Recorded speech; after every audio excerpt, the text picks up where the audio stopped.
You ever notice how your mind never really stops? Even when everything around you is quiet, your thoughts keep going.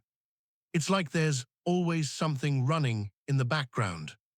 A conversation from earlier, a decision you haven't made yet, a small detail that shouldn't matter but somehow does. You replay things over and over again. What you said, what they said, what you should have said. And at first, it feels normal, even useful. You tell yourself you're just being careful. You're thinking things through, trying to understand, trying to get it right. But slowly, something changes. Because at some point, you're no longer thinking to understand. You're thinking because you can't stop. And that's the moment when overthinking takes control. It doesn't feel dangerous. It doesn't feel like something is wrong. In fact, it feels like you're doing the right thing. Like you're being smart. Like you're protecting yourself from mistakes. But the truth is, overthinking doesn't protect you. It traps you. Because the more you think, the less you move. You hesitate, even with small things. Simple decisions start to feel heavy. What should I say? What if it goes wrong? What if I regret it? So you wait. You delay. You think a little more. And that delay feels safe. For a moment. But over time, it builds pressure. Because nothing gets resolved. Nothing moves forward. Everything just stays in your head. And the longer it stays there, the more real it feels. A small problem becomes a big one. A simple situation becomes complicated. A neutral moment becomes emotional. Not because it changed, but because you kept thinking about it. Now here where it gets interesting. Because overthinking doesn't just affect you. It changes how you interact with other people. Have you ever noticed how some people make you think more than others? With some people, everything feels clear. You understand where you stand. You don't question every little thing. But with others, it's different. They're inconsistent, unpredictable, hard to read. One day they're warm, friendly, open, engaged. The next day, they feel distant, cold, disconnected. And just like that, your mind starts working harder. What changed? Did I do something wrong? Why are they acting like this? And now, you're thinking more than usual. Not because you want to, but because something feels off. This is how the loop begins. Your brain doesn't like uncertainty. It doesn't like missing information. It wants a clear answer, a clear story, something that makes sense. But when it doesn't get that, it keeps searching. It replays moments, analyzes tone, looks for hidden meaning.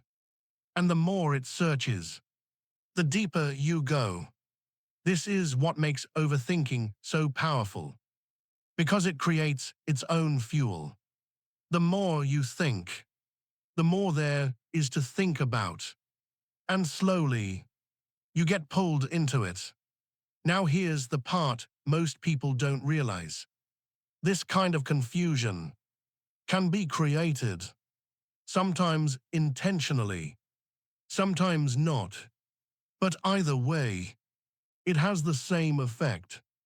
Because when someone is inconsistent, when they give you mixed signals, when their behavior doesn't match their words, they create uncertainty. And uncertainty creates attention.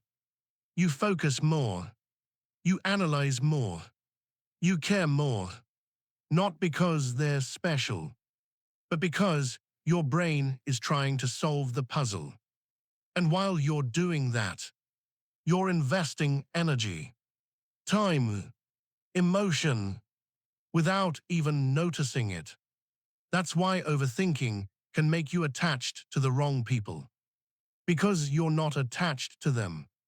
You're attached to the unanswered questions, to the almost, to the maybe, to the what if. And those are the hardest things to let go of. Now think about this. When your mind is constantly active, constantly analyzing, constantly trying to figure things out, what happens? You get tired. Not physically, mentally.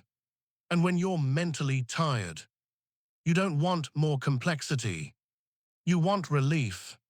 You want something simple, clear, certain. And this is where influence becomes easy. Because if someone steps in at that moment, with confidence, with certainty, with clear direction, you're more likely to follow. Not because they're right, but because they give you a break from your own thoughts. They feel like an answer. And when you've been stuck in your head for too long, an answer feels like freedom, even if it's not. That's why overthinkers often end up trusting the wrong people. Not because they're naive, but because they're exhausted. Now the question is, how do you stop it? Not completely, because thinking is not the problem. Overthinking is. So the first step is learning to notice the difference. Thinking leads somewhere. It moves toward a decision, an action, a conclusion. Overthinking loops. It repeats. It circles back. It never really ends. So the moment you notice that loop, you interrupt it, not by solving it, but by stepping away from it. The second step is limiting how much time you give your thoughts. Because if you give your mind unlimited time, it will create unlimited problems. So instead, you decide, even if it's imperfect, even if you're not 100% sure, because action breaks the loop. And the third step is accepting something most people try to avoid. Not everything can be figured out. Not every situation has a clear answer. Not every person makes sense. And the more you try to force clarity, the deeper you fall into overthinking. Because in the end, overthinking feels like control. But it's actually the opposite. It's your mind trying to control things that were never fully in your control. And the longer you stay in that state, the easier it becomes for everything else to control you. So the next time your mind starts racing and you feel stuck in your own thoughts, pause for a second and ask yourself, am I thinking or am I stuck in a loop? Because that one question might be the moment you take your control back.